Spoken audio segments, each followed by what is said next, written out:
Speaking of courage, from The Things They Carried by Tim O'Brien. The war was over and there was no place in particular to go. Norman Boker followed the tar road on its 7-mile loop around the lake. Then he started all over again, driving slowly, feeling safe inside his father's big Chevy, now and then looking out on the lake to watch the boats and water skiers and scenery. It was Sunday and it was summer, and the town seemed pretty much the same. The lake lay flat and silvery against the sun. Along the road, the houses were all low slung and split level and modern with big porches and picture windows facing the water. The lawns were spacious. On the lake side of the road, where real estate was most valuable, the houses were handsome and set deep in, well kept and brightly painted, with docks jutting out into the lake, and boats moored and covered with canvas, and neat gardens, and sometimes even gardeners, and stone patios with barbecue spits, and grills, and wooden shingles saying who lived where. On the other side of the road to his left, the houses were also handsome, though less expensive, and on a smaller scale and with no docks or boats or gardeners. The road was a sort of boundary between the affluent and the almost affluent, and to live on the lake side of the road was one of the few natural privileges in a town of the prairie, the difference between watching the sun set over cornfields or over water. It was a graceful, good-sized lake. Back in high school at night, he had driven around and around it with Sally Kramer, wondering if she'd want to pull into the shelter of Sunset Park, or other times with his friends talking about urgent matters, worrying about the existence of God and theories of causation. Then there had not been a war, but there had always been the lake, which was the town's first cause of existence, a place for immigrant settlers to put down their loads. Before the settlers were the Sioux, and before the Sioux were the vast open prairies, and before the prairies there was only ice. The lake bed had been dug out by the southernmost advance of the Wisconsin Glacier. Fed by neither streams nor springs, the lake was often filthy and algaed, relying on fickle prairie rains for replenishment. Still, it was the only important body of water within 40 miles, a source of pride, nice to look at on bright summer days. And later that evening, it would color up with fireworks.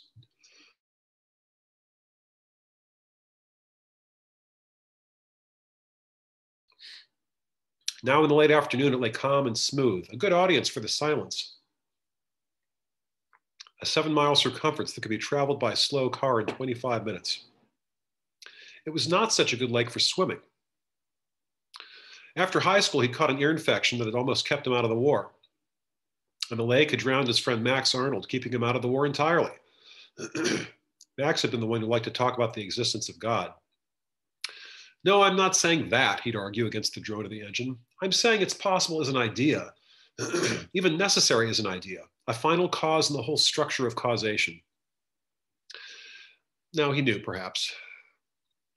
Before the war, they'd driven around the lake as friends, but now Max was just an idea, and most of Norman Boker's other friends were living in Des Moines or Sioux City or going to school somewhere or holding down jobs. The high school girls were mostly gone or married.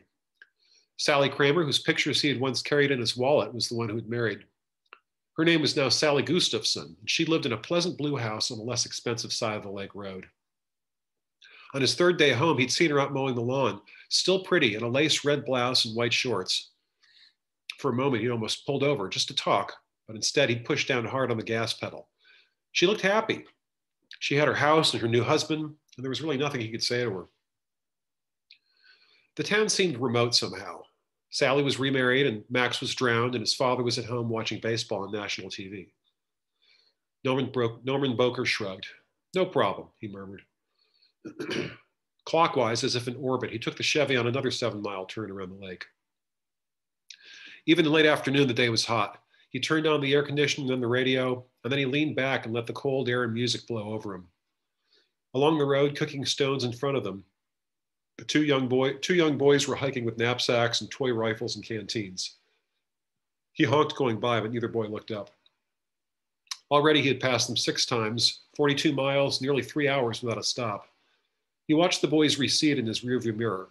They turned a soft grayish color like sand before finally disappearing. He tapped down lightly on the accelerator. Out on the lake, a man's motorboat had stalled. The man was bent over the engine with a wrench and a frown.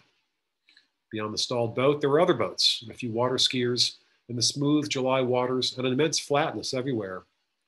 2 mud hens floated stiffly beside a white dock. The road curved west, where the sun had now dipped low.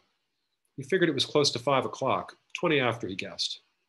The war had taught him to tell time without clocks, and even at night, waking from sleep, he could usually place it within 10 minutes either way. What he should do, he thought, is stop at Sally's house and impress her with this new time-telling trick of his. They talked for a while, catching up on things, and then he'd say, well, better hit the road. It's 5:34. And she'd glance at her wristwatch and say, hey, how'd you do that? And he'd give a casual shrug and tell her it's just one of those things you pick up. He'd keep it light. He wouldn't ask anything about anything. How's it being married, he might ask, and he'd nod at whatever she answered with. And he would not say a word about how he almost won the Silver Star for valor. He drove past Slater Park and across the causeway and past Sunset Park. The radio announcer sounded tired. The temperature in Des Moines was 81 degrees, and the time was 5:35. And all you on the road, drive extra careful now on this fine 4th of July. If Sally had not been married, or if his father were not such a baseball fan, it would have been a good time to talk. The Silver Star, his father might have said. Yes, but I didn't get it. Almost, but not quite. And his father would have nodded, knowing full well that many brave men do not win medals for their bravery, and that others win medals for doing nothing. As a starting point, maybe, Norman Boker might then have listed the 7 medals he did win: the Combat Infantryman's Badge, the Air Medal, the Army Commendation Medal, the Good Conduct Medal, the Vietnam Campaign Medal, the Bronze Star, and the Purple Heart, though it wasn't much of a wound and did not leave a scar and did not hurt and never had. He would have explained to his father that none of these decorations was for uncommon valor. They were for common valor, the routine daily stuff, just humping, just enduring. But that was worth something, wasn't it? Yes, it was, worth plenty.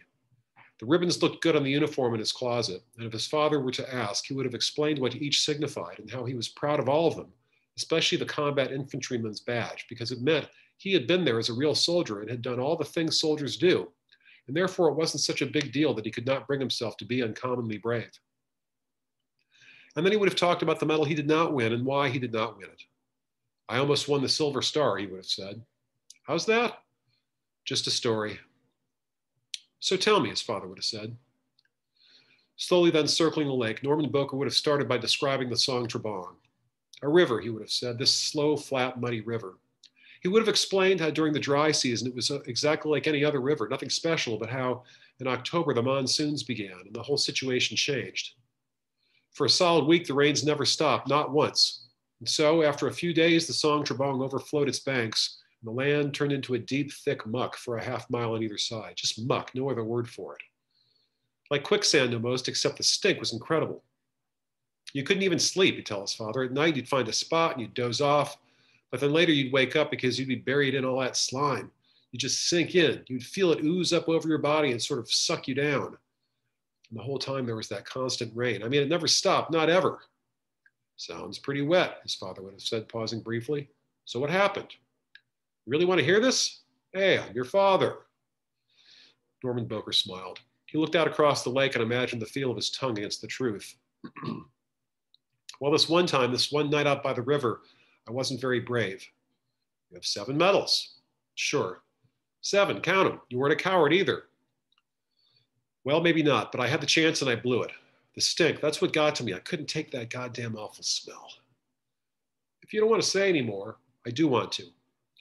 All right then, slow and sweet, take your time. The road descended onto the outskirts of town, turning northwest past the junior college and the tennis courts, then past Chautauqua Park, where the picnic tables were spread with sheets of colored plastic and where picnickers sat in lawn chairs and listened to the high school band playing Sousa marches under the band shell. The music faded after a few blocks. He drove beneath a canopy of elms, then along a stretch of open shore, then past the municipal docks where a woman and pedal pushers stood casting for bullheads. There were no other fish in the lake except for perch and a few worthless carp.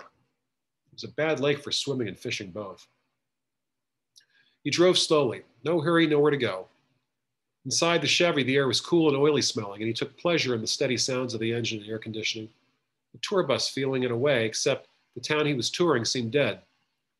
Through the windows, as if in a stop-motion photograph, the place looked as if it had been hit by nerve gas, everything still and lifeless, even the people.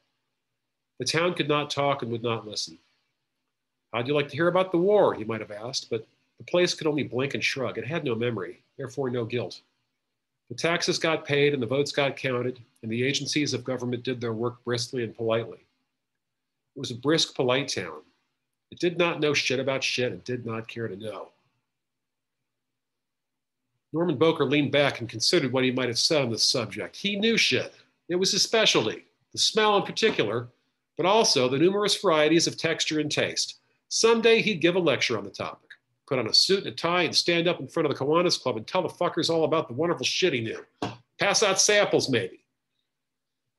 Smiling at this, he clamped the steering wheel slightly right of center, which produced a smooth clockwise motion against the curve of the road.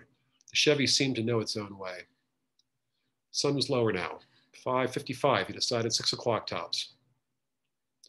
Along an unused railway spur, 4 workmen labored in the shadowy red heat, setting up a platform and steel launchers for the evening fireworks.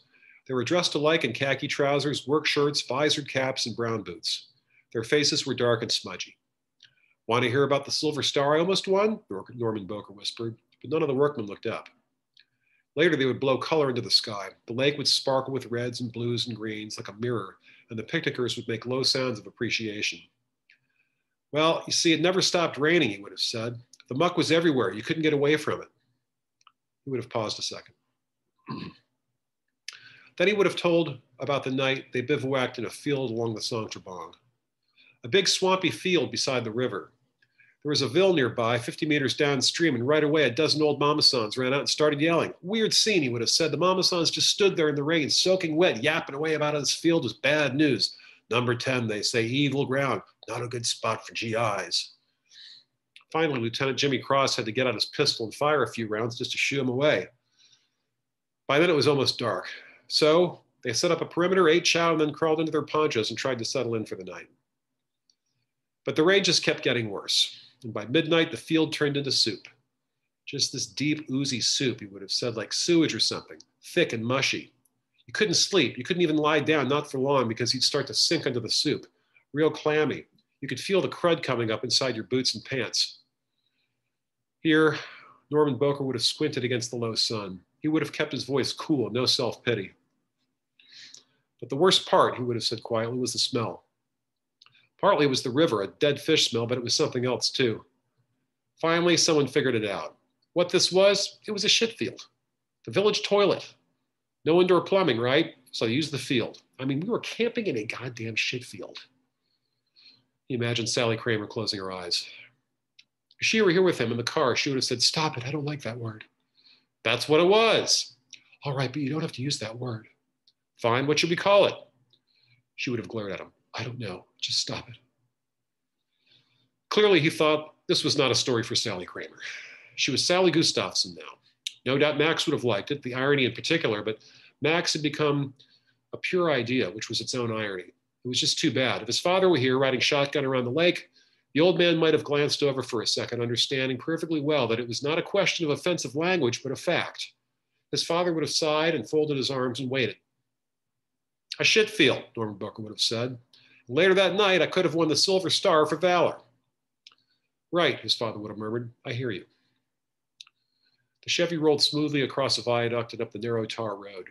To the right was open lake. To the left, across the road, most of the lawns were scorched dry like October corn. Hopelessly, round and round, a rotating sprinkler scattered lake water in Dr. Mason's vegetable garden. Already the prairie had been baked dry, but in August it would get worse.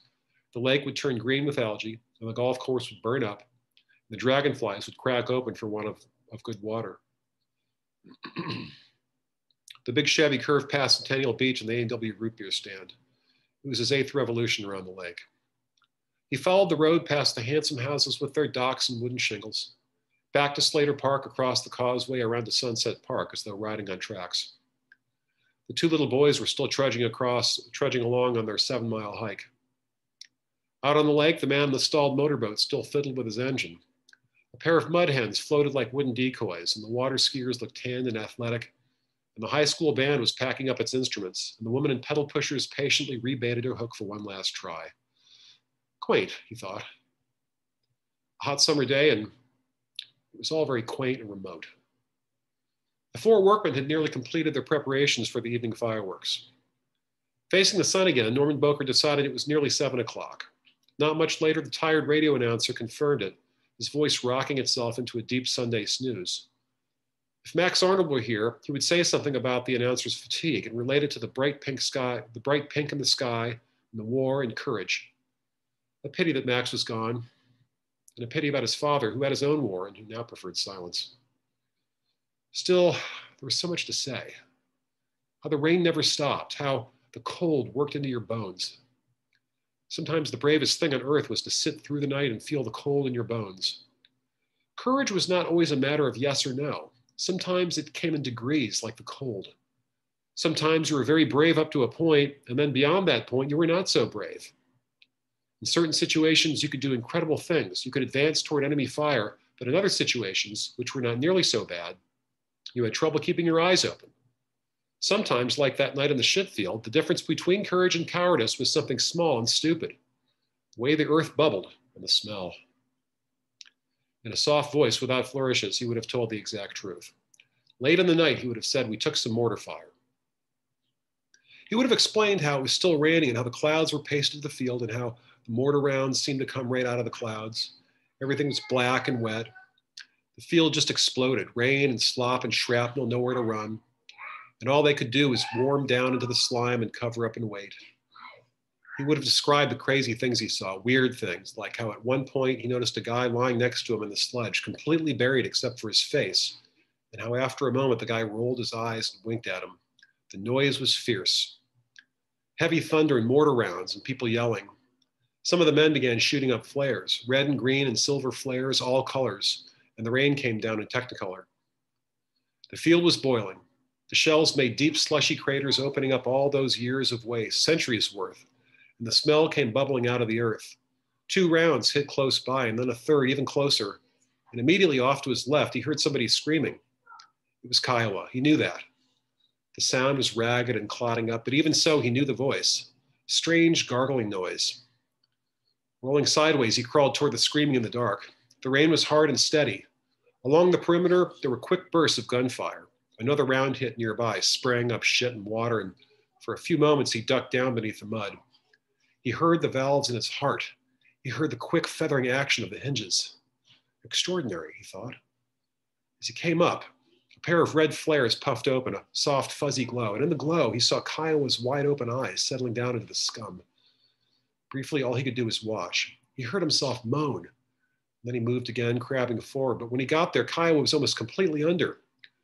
There was a knee, there was an arm and a gold wristwatch and part of a boot. He could not describe what happened next, not ever, but he would have tried anyway. He would have spoken carefully so as to make it real for anyone who would listen. There were bubbles where Kiowa's head should have been. His left hand was curled open. The fingernails were filthy. The wristwatch gave off a green phosphorescent shine as it slipped beneath the thick waters. He would have talked about this and how he grabbed Kiowa by the boot and tried to pull him out. He pulled hard, but Kiowa was gone, and then suddenly he felt himself going too. He could taste it. The shit was in his nose and eyes. There were flares and mortar rounds, and the stink was everywhere. It was inside him, in his lungs, and he could no longer tolerate it. Not here, he thought, not like this. He released Kiowa's boot and watched it slide away. Slowly working his way up, he hoisted himself out of the deep mud, and then he lay still and tasted the shit in his mouth, closed his eyes, and listened to the rain and explosions and bubbling sounds. He was alone. He had lost his weapon, but it did not matter. All he wanted was a bath.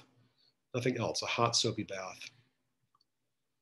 Circling the lake, Norman Boker remembered how his friend Kiowa had disappeared under the waste and water. "I didn't flip out," he would have said. "I was cool. If things had gone right. If it hadn't been for that smell, I could have won the Silver Star." A good war story, he thought, but it was not a war for war stories, nor for talk of valor, and nobody in town wanted to know about the terrible stink. They wanted good intentions and good deeds. But the town was not to blame, really. It was a nice little town, very prosperous, with neat houses and all the sanitary conveniences. Norman Boker lit a cigarette and cranked open his window. 7:35, he decided. The lake had divided into 2 halves. One half still glistened, the other was caught in shadow. Along the causeway, the 2 little boys marched on. The man in the stalled motorboat yanked frantically on the cord to his engine, and the 2 mud hens sought supper at the bottom of the lake, tails bobbing.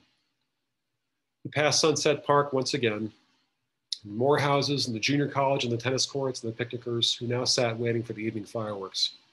The high school band was gone. The woman in pedal pushers patiently toyed with her line. Although it was not yet dusk, the A&W was already awash in neon lights. He maneuvered his father's Chevy into one of the parking slots, left the engine idle, and sat back. The place was doing a good holiday business. Mostly kids, it seemed, and a few farmers in for the day. He did not recognize any of the faces. A slim, hipless young car hop passed by, but when he hit the horn, she did not seem to notice.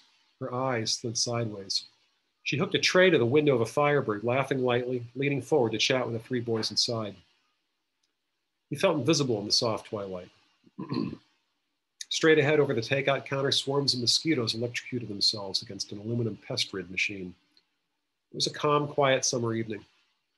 He honked again, this time leaning on the horn. The young car hop turned slowly as if puzzled and then said something to the boys in the Firebird and moved reluctantly toward him. Pinned to her shirt was a badge that said, "Eat Mama Burgers." When she reached his window, she stood straight up so that all he could see was the badge. "Mama Burger," he said, "maybe some fries too." The girl sighed, leaned down and shook her head. Her eyes were as fluffy and airy light as cotton candy. "You blind?" she said. She put out her hand and tapped an intercom attached to a steel post. "Punch the button and place your order. All I do is carry the dumb trays." She stared at him for a moment. Briefly, he thought, a question lingered in her fuzzy eyes, but then she turned and punched the button for him and returned to her friends in the Firebird. The intercom squeaked and said, "Order." "Mama Burger and fries," Norman Boker said. "Affirmative, copy clear, no Rudy Tooty." Rudy Tooty? "You know, man, root beer." "Small one." "Roger Dodger, repeat, 1 mama, 1 fries, 1 small beer. Fire for effect, stand by." The intercom squeaked and went dead. "Out," said Norman Boker. When the girl brought his tray, he ate quickly without looking up. The tired radio announcer in Des Moines gave the time, almost 8:30. Dark was pressing in tight now, and he wished there were somewhere to go. In the morning, he'd check out some possibilities. Shoot a few buckets down at the Y, maybe wash the Chevy. He finished his root beer and pushed the intercom button. "Order," said the tiny voice. "All done." "That's it?" "I guess so." "Hey, loosen up," the voice said. "What do you really need, Fred?" Norman Boker smiled. "Well," he said, "how'd you like to hear about—" He stopped and shook his head. "Hear what, man?" "Nothing." "Well, hey," the intercom said, "I'm sure as fuck not going anywhere. Screwed to a post, for God's sake. Go ahead, try me." "Nothing." "You sure?" "Positive, all done." The intercom made a light sound of disappointment. "Your choice, I guess. Over and out." "Out," said Norman Boker. On his 10th turn around the lake, he passed the hiking boys for the last time. The man in the stalled motorboat was gone. The mud hens were gone. Beyond the lake, over Sally Gustafson's house, the sun had left a smudge of purple on the horizon. The bandshell was deserted, and the woman in pedal pushers quietly reeled in her line, and Dr. Mason's sprinkler went round and round. On his 11th revolution, he switched off the air conditioning, opened up his window, and rested his elbow comfortably on the sill, driving with one hand. There was nothing to say. He could not talk about it and never would. The evening was smooth and warm. If it had been possible, which it wasn't, he would have explained how his friend Kiowa slipped away that night beneath a dark, swampy field. He was folded in with the war. He was part of the waste. Turning on his headlights, driving slowly, Norman Boker remembered how he had taken hold of Kiowa's boot and pulled hard, but how the smell was simply too much, and how he backed off and in that way had lost the Silver Star. He wished he could have explained some of this, how he had been braver than he ever thought possible, but how he had not been so brave as he wanted to be. The distinction was important. Max Arnold, who loved fine lines, would have appreciated it, and his father, who already knew, would have nodded. The truth, Norman Boker would have said, is, I let the guy go. Maybe he was already gone. He wasn't. But maybe, no, I could feel it. He wasn't. Some things you can feel. His father would have been quiet for a while, watching the headlights against the narrow tar road. Well, anyway, the old man would have said, there's still the 7 medals, I suppose. 7 honeys. Right. On his 12th revolution, the sky went crazy with color. He pulled into Sunset Park and stopped in the shadow of a picnic shelter. After a time, he got out, walked down to the beach, and waded into the lake without undressing. The water felt warm against his skin. He put his head under. He opened his lips very slightly for the taste. Then he stood up and folded his arms and watched the fireworks. For a small town, he decided, it was a pretty good show.